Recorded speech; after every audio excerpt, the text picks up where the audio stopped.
Welcome back. Another episode of the Dialed and Driven Hockey Mentality Podcast.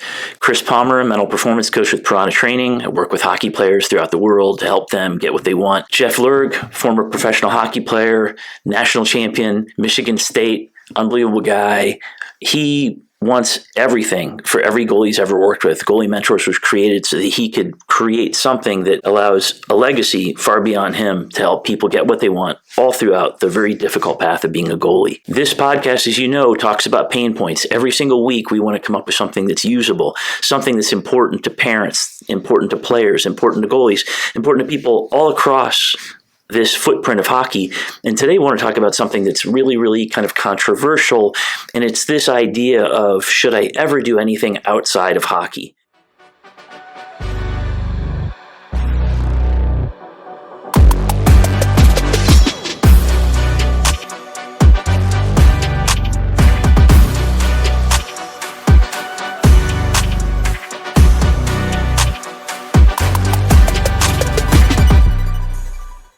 And it's really, really hard because the way parents start, they want to give the best things to their kids. Kids want to get better. Players want to get better.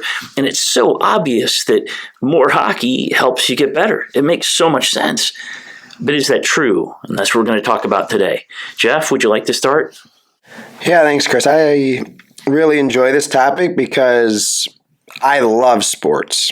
I love all sports. I could watch any sport on TV at the highest level. Could be a Wimbledon final. Could be an NBA final. I don't even watch the NBA, but I'd watch it. Could be a golf, the Masters. I could watch any sport in the premier element, and I think that's because I grew up playing, whether it was around my house or on a team. I grew up playing all sports, and I know to my core that that's the reason I became the goalie that I became at the highest levels. I became super athletic, my flexibility, my hand-eye, my quick decision-making, and also that time off hockey allowed my mind to kind of reset. And goaltending and hockey in general, those are stressful positions. It's a stressful sport. You got to train your brain to kind of peak and then come off that peak. So taking the time off hockey and pursuing other sports was very impactful for me. Let me stop for a second. Taking time off.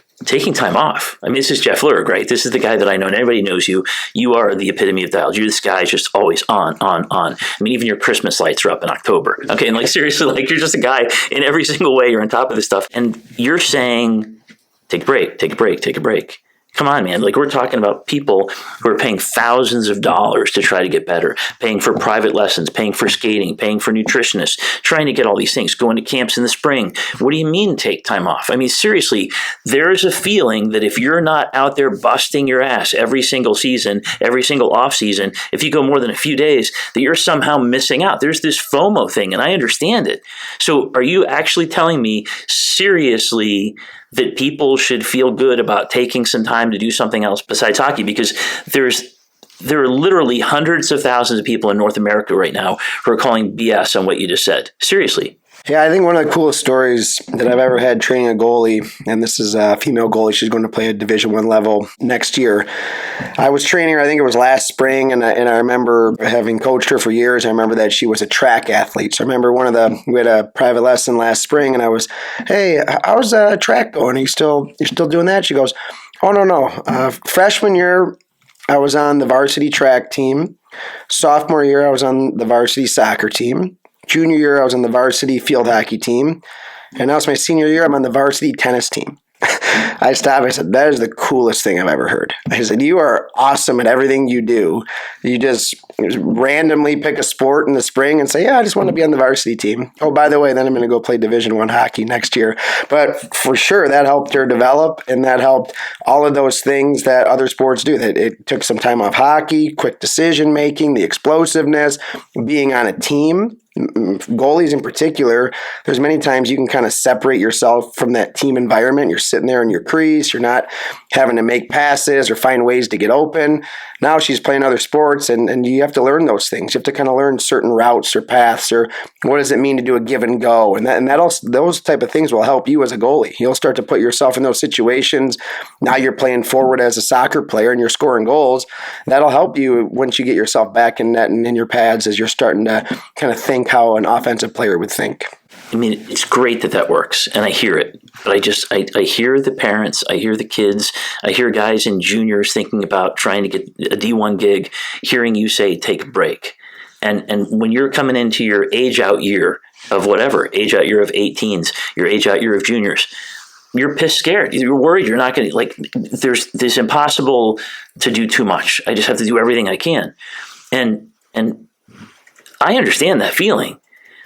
Is there a way that you can say in some really meaningful way that it's not only okay, but it actually helps you get truly better by finding some way to do other sports, at least some of the year, and not just be just a hockey player? Yeah, the easiest example is, like, we've all had a friend or a family member, like, they can pick up any sport and be good. Do you think that they just played hockey and then all of a sudden they pick up a basketball and they drain every shot, or they're playing spike ball and every single play is coming right back at you? You're going bowling and they're bowling up in the high 200s, or playing golf and they're putting shots right next to the hole. Like, there's some of those athletes who are just good at everything, and there's a reason. It's because when they were young, they played other sports. When it was time, the hockey season was off, they balanced, of course, doing their spring season, which is the time of year we're in now, and they picked up another sport and pursued another passion, and that helped them develop the cognitive skills, help them develop the mental fortitude. I mean, you think about golf. Golf is not a game where you're going to develop the explosiveness and the capacity on your sprints, but it will help you develop that mental toughness to be able to grind through shot after shot and deliver a big play at the big time. You got a 7-foot putt, you're on 18, you're trying to get your first round into the 70s. It takes a mental toughness to find a way to make that shot. I mean, it does. And it's so funny. I remember when I was 15 years old, I told you I grew up as kind of a poor kid. I worked as a dishwasher at a country club. I must have got tens of thousands of dollars in free golf because you're just allowed to play. And I remember playing 9 was really good. It was fun.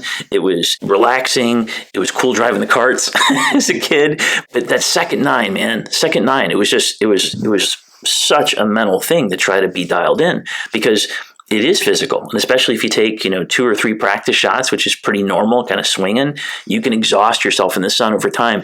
It really is a great thing. But there's so many hockey players that play golf. There's so many things that just line up. But I think the biggest thing, I know the biggest thing is you just get mentally exhausted busting your ass doing the same things over and over again. And it is really, really important to get the reps in hockey, of course. But in the off season, if you can find a way to play some golf, even during the season, if there's a day you can play some golf or play some pickup basketball, try not to roll your ankle. These things are useful. I mean, Sebastian Gatto is really, really, really good. He's in Central Scouting. He's playing out at Chilliwack in the BC. He just got a gig to Dartmouth. I mean, certainly he's on the success train, right? This guy plays basketball. And it's great because for him, he works on lateral movement. He works on, working within a team just like you're talking about.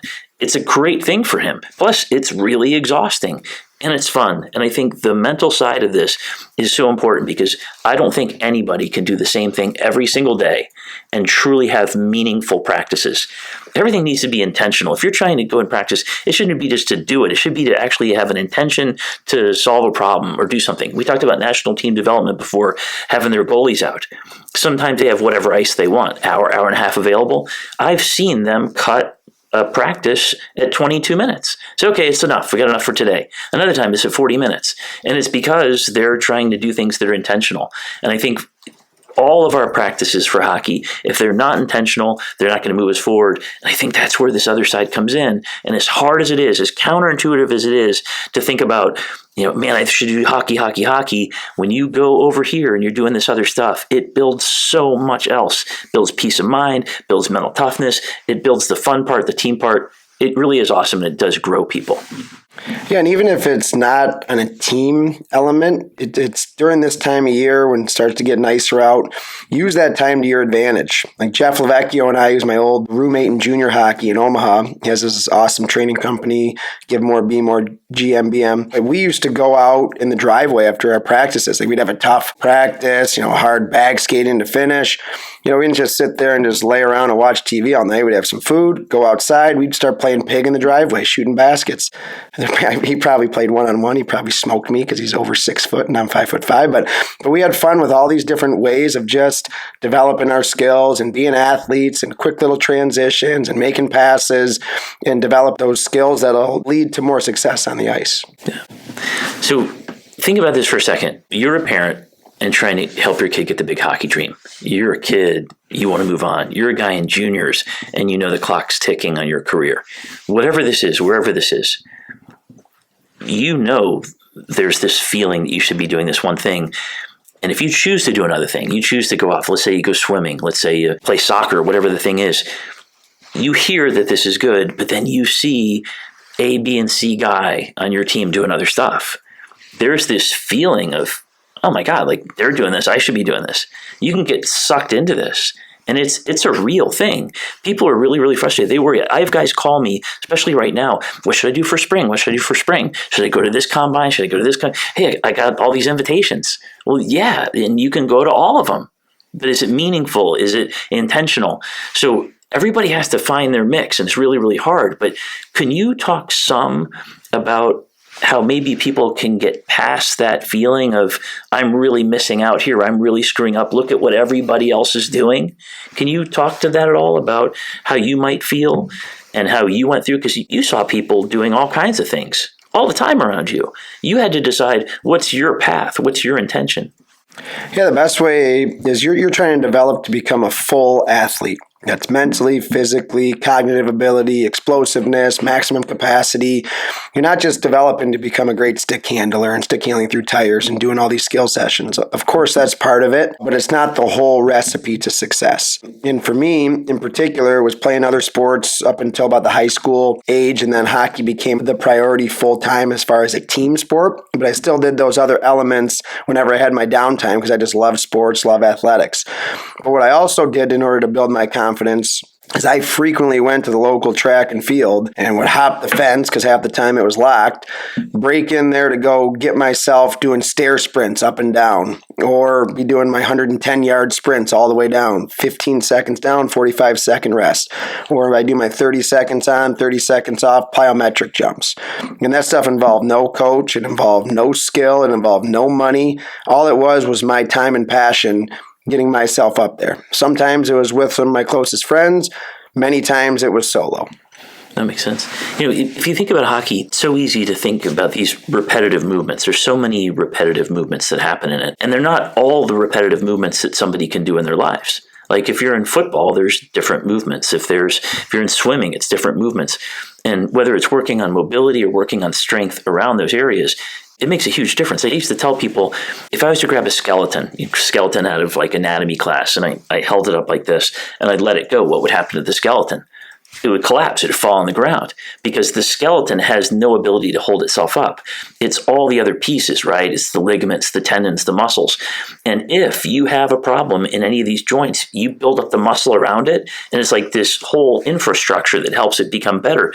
And that's what these other sports do, beyond the mental side, which is so good, beyond the break, which is so good because there's so much high intensity in hockey. You're actually building these other muscle groups that are related or harmonious. Here's a really good example. This is from my running background. I had an Achilles tendon injury in college, and it was killing me. It was so frustrating. I could not run. 6 weeks I had to be out to let it heal, and it sucks. And like, what do? I can't really walk around. You got to let it be. But I found swimming, and I went in the pool and I swam my ass off every day. And I would just start doing 50 yards, jump out, 10 push-ups, 50 yards, jump out. And in the beginning, I could only do like 7 or 8 sets because I wasn't a swimmer. But then it was like 9, 10, whatever. I got to the point where I did 500 push-ups and 50 sets. It was great. I'm swimming like a mile and a half or whatever. I think it took me 2 hours. I'm not a great swimmer. Yeah. But I come out looking like a Hulk. And as a runner, you can imagine, you're not a Hulk. Like runners do not look at the guys who are winning marathons. But it was so awesome to build all that upper body strength. And I never really thought about doing that. But it was so incredibly complementary to that when the 6 weeks was up, within 6 weeks of that time, I ran the best time I ever ran in my life. It was incredible. So there's a million lessons in this. In the end, if we work our entire body, you work on mobility, you work on refreshing your brain, you work on having intentional practices, that's really the thing that works. neurotically working in something, just keeping up with everybody else, and they went to 7 camps and I need to go to 7 camps. It's a soccer bet. It stresses you out and you just get diminishing returns. Yeah, and the last thing on that is when you do train, especially this time of year, it's the spring, so there's not the formal fall season, but you're still trying to prep and prepare. Maybe it's for a junior camp in the middle of the summer, or if it's all the way for next year's season in August. You, of course, can't overextend yourself. You got to have yourself be able to peak for when the time matters. But when you do train, you have to train with hard intensity for a shorter period. It does no good to go out there for 2 hours and then, go and stick handle at 30% of your speed or skate at 30% of your speed and then come back and tell your parents, yeah, I skated for 2 hours today. It was great. So now they're thinking, oh, you're doing so good. You're working so hard. But yeah, you're just kind of floating out there for a longer period of time when you could make it 10 times more impact going to the local track and field and doing sprints for 30 minutes, and you're going to have much more of an impact to get yourself prepared for when it is you're trying to peak for. No, it makes sense. It makes sense. There is one other thing on this too, and that's that every single year, it's such a violent sport. It's incredibly violent, even for the goalies. I mean, how many times the goalies get knocked in the head? Your neck's out of alignment, you mess up a shoulder, guys play for a season with a separated shoulder, play with injuries all the time. And this off season, it's the time to let all that stuff heal. Because if it doesn't heal, then it semi-heals in kind of a screwed up way, and you're never the same. Look at my hand.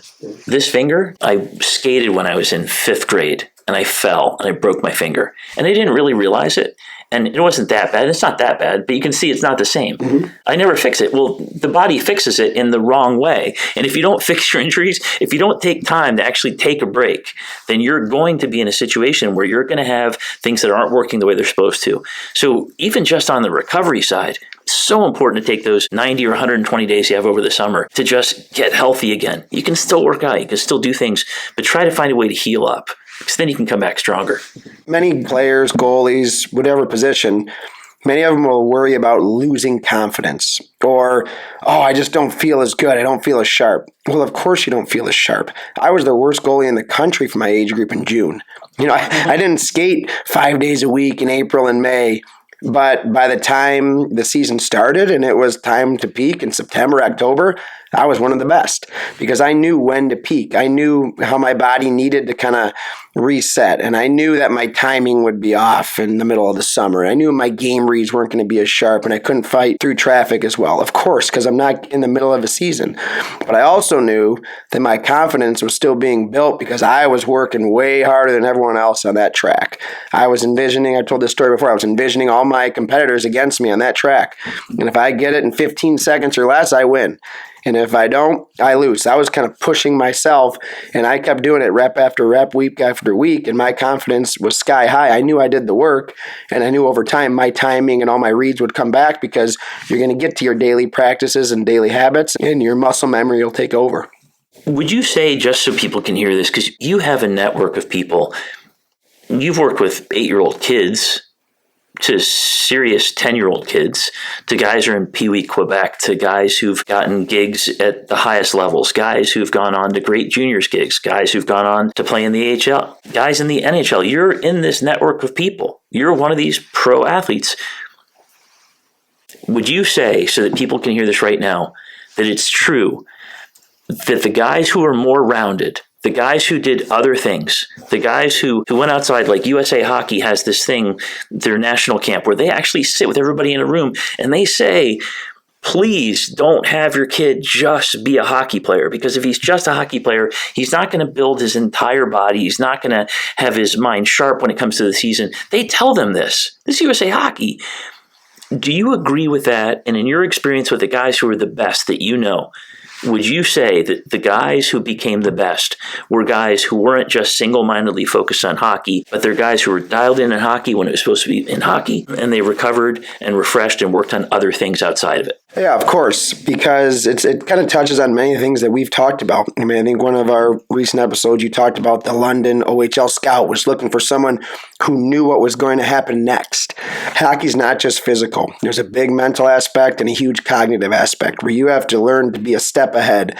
And the way you develop that is by putting yourself in uncomfortable situations, whether that's other sports or even in difficult practice scenarios. You want to get your brain to be able to read things quickly, and it's an instinctive sport. That's why small area games and battling, competing, and finding open space are such elements that are hammered down at the youth ages, because you have to learn how to use your space, use your timing, and develop those skills.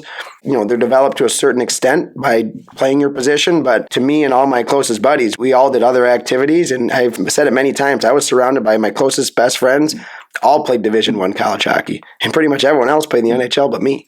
So it was true, because we all did other things, and we were all really good athletes. So I want to bring up one last thing on my side, and that's that the guys that I've worked with, luckily they're really honest about how they feel mentally. It's draining. I mean, who can compete at the highest level all the time and bring everything? I've got this theory that I don't think it's possible to be more than maybe 95% dialed 95% of the time. There's too many distractions. People have kids, families, relationships. You see your dad in the stands walk away because you messed up, whatever the thing is. I think it's almost impossible to be at 100% of the time. But man, even 95 is just it's so superhuman, and it's so difficult to perform at that level that I really think it's important to take a break at the end of the season. And some people say a week, some people say 2 weeks. 2 weeks to a month, man. 2 weeks to a month. And it's so hard to think about that. But just think about your body and all the aches and pains, all the little hurts. They all have a chance to heal then. Your mind gets to take a break. But there's another side of it too. In determining that time off, that doing something outside of hockey, you can really fall off on a slippery slope. There's guys who drink, guys who do other stuff recreationally, guys who goof off, and guys who goof off so much that it can become a point where you lose all your discipline. And you really don't want that, because it's so hard to find that balance between being neurotically tied to gotta do, and okay, I'm finally going to take a break, and the next thing you know, you're 7 weeks, you haven't done anything. And there's guys who come back to training camp, and they're not quite ready because they had a little bit too much fun in the off season. So do you have any thoughts on finding a balance? Because I know it's so personal. I'm sure it's a week. 2 weeks sounds great. 2 to 4 weeks if you had an injury, kind of let some stuff kind of get healed. What's your thoughts on just really taking a break from the really high intensity stuff? Well, that's where doing these other activities comes into play. That's where you are taking time off your hockey season. You're not going through a game day preparing and having to peak and put yourself through that emotional state. But you're going out and you're going to the local field and you got some buddies and you're playing a soccer game or you're playing a pickup baseball game. You're going to the local rec center and you're swimming. You're just trying to keep your cardio up. If you did laps in the pool, that's not going to bother your bum knee or your bum ankle. If anything, it'll help it. That's your time to kind of keep your body moving. So you can do those other things while resting. And timeline-wise, things have changed throughout the course of time since I was a youth. I used to take a longer period of time off. Now with many of the college programs and the junior, now kind of hammers down to youth where things always seem like they need to be on. But I would say, 2 weeks for sure. Give yourself that mental breather. The longer you can go, the better. And that's where maybe you're touching the ice once a week, and then you're kind of staying sharp and you're doing other activities. And then by the time you're 3-4 weeks out of your season, then you can start to ramp up a little bit. So timeline-wise, I don't have a black and white answer other than if you feel exhausted at the start of the year, you've done something wrong. But in the end, though, it's these other sports, the other activities that really will make you a more well-rounded athlete, help you achieve a higher level of success. So it's tough to go against and not be comparable to others, but that's the truth of it. There's one more factor in this, and I know that it's really, really hard, especially for people who have heard visibility, which is a big thing, right? Development of visibility. Even Julian Brisebois said that's really the only things that matter. And you can feel like, gosh, these spring things, this tournament in Nashville, big tournament, would be great, right? And I understand this temptation to be at all these places, to be visible.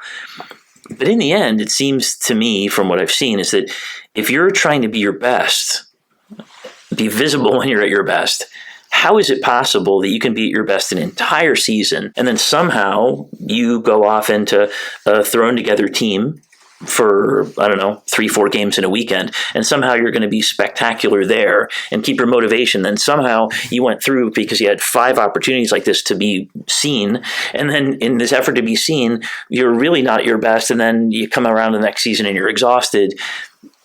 I understand this, and I guess I just want to say so emphatically to people, put your effort in to become better. Find a way to develop, and trying to perform and run this kind of high schedule thing to be visible, it becomes so hard to be everything, and you're going to be visible at a time when you're not fantastic. Better to be fantastic over these long hockey seasons than to try to be chasing this spring thing. Enjoy it. Go do a couple of those things, but it's not the end all and be all. Yeah, it's called the hockey season for a reason. It's to play your best during that season. And not just because I'm biased here in Metro Detroit, but this statement is true for anyone in the country. If you go and dominate your age level for the fall hockey season, you're going to be found. You're going to move your way up the hockey ladder. It doesn't matter if you're from small town Wyoming, you're going to find a way to be seen. There's too many scouts, there's too much video, there's too many eyes on in people's jobs to find the best player. There's really not as many opportunities to be that hidden gem that no one knew about until they were a teenager. If you go and dominate your hockey season, you will be seen, you will work your way up the hockey ladder.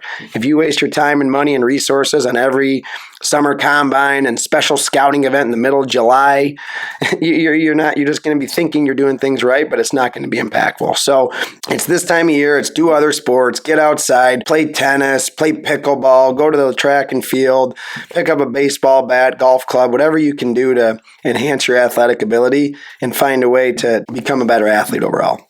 That's great. Just one quick thing. This is such a good story. And if you're worried that you had to be visible all along, it isn't necessarily the truth. You can be great in a couple of moments. And if you're great in a couple of moments, all of a sudden you get on people's radar. It's weird how this happens, but this great example, Hadley Hudak, he was on this drought. He was in the Knoll. He's playing in Springfield, and he was in this drought. So frustrating. You know, nobody likes droughts, right? Look at Bedard. He had 10, 12 game droughts this year. On this drought, not scoring, but then we got to the point where he just put everything together and had this game that was crazy. He has a hat trick in a game. And this guy who was just really, really frustrated, he lets me share these stories, by the way. He's really frustrated. He actually gets a call from Michigan after the hat trick. Michigan gets a call from UConn and gets a call from Lake State. And it's crazy because who would think that would happen? But in the end, if you are amazing, if you are awesome on the ice, people notice. So really, it's kind of a summary just to wrap this thing up.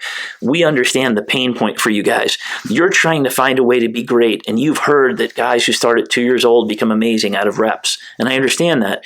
When you hear a guy like Steph Curry does 500 shots a day, it is tempting to be the guy who does 500 shots all the time, or Kobe Bryant with 7 workouts a day, or whatever it is. In the end, you have to find your balance. And we had an NHL coach last week in the podcast talk about the fact that everybody's human.